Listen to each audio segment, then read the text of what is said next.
So we're going to talk about dead money again.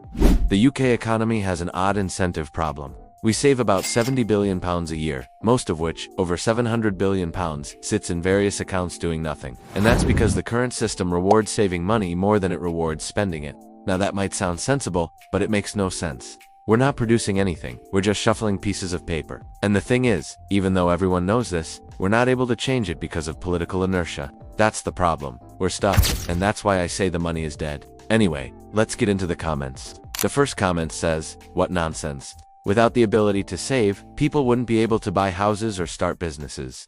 This person is absolutely right. I never said that people shouldn't be able to save. I'm saying that our entire system is geared towards saving money instead of spending it. But anyway, let's take the example of buying a house. If you can afford a house without taking out a mortgage, then great. By all means, go ahead and buy a house. It's fine. If you can't afford a house and you decide to take out a mortgage to buy one, well then you should buy a cheaper house that you can actually afford without taking out a mortgage. There is nothing wrong with wanting to own a home. What is wrong is the fact that people think they have to buy something like 7 times their annual salary just because that's what everyone else is doing. Anyway, let's move on to the next response.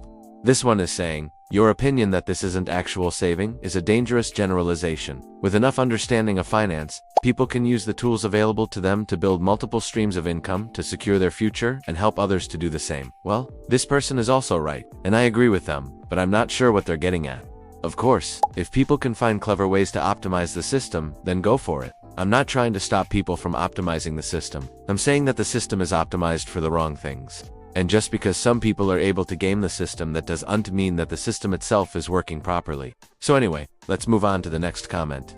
This one is saying, "I thought this was quite a strong post until you got to the bit where you said that people don't understand the basis of money. I am pretty sure that most people understand that savings are stored and then lent out as loans to start new businesses, which is exactly how economies grow."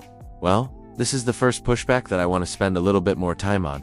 This idea that savings are lent out to start new businesses is completely wrong. In fact, I'm pretty sure that most people don't understand this. This idea that savings are lent out to start new businesses is a fallacy. It's a confusion between saving and lending. Saving is adding money to an account. Lending is taking money from an account and giving it to someone else. Those are two different things. Saving does not equal lending. And it's important to understand this because the world is complicated enough already. We don't need to add to that complexity by inventing false equivalences. Let me explain this using the example of Joe Blogs. Now, after a few minutes of explaining this, you can probably see why it matters. We end up thinking that the money in our bank accounts represents some sort of physical asset that's being shuffled around. But in reality, it's all just accounting entries. It's all just numbers on the screen. It's not real money. Okay, let's move on to the next comment. This one is saying, "There's a slight flaw in your logic. Money has value because we believe it has value. It's not a physical commodity." Yes, but we assign it value because we use it to purchase commodities, both physical and intangible. Therefore, money indirectly derives its value from all the goods and services it can be exchanged for.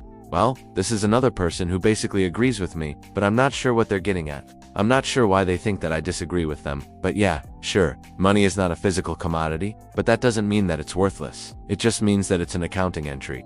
It's a number on the screen. And like I explained a minute ago, that number can increase or decrease depending on how much debt is issued. But anyway, let's move on. This one is saying, "But what's the alternative? We could all be given free money, which is called inflation." Well, this person is kind of right, but not really. Yes, if we print too much money, we get inflation. But we don't have to print too much money. We just have to print the right amount of money, which is an amount of money that matches the amount of economic activity that's happening.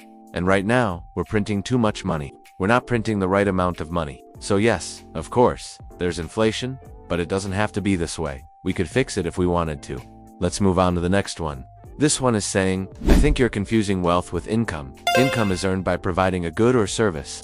Wealth is the accumulation of those earnings over time. People build wealth by saving a portion of their income, which allows them to invest in the production of further goods and services, thereby increasing overall wealth in society." Obviously, this person is correct. Wealth is accumulated over time by saving a portion of your income. But the thing is, this person doesn't realize that they're replaying the man and not the ball. They're playing the rules of the game. And the thing is, the rules of the game are set by politicians and vested interests. And those politicians' and vested interests are benefiting from the fact that we're obsessed with saving money. And that's what I'm talking about. And that's what I meant when I said that we're stuck. And that's what I mean when I say the money is dead. Okay, I'm done now. Thanks for watching.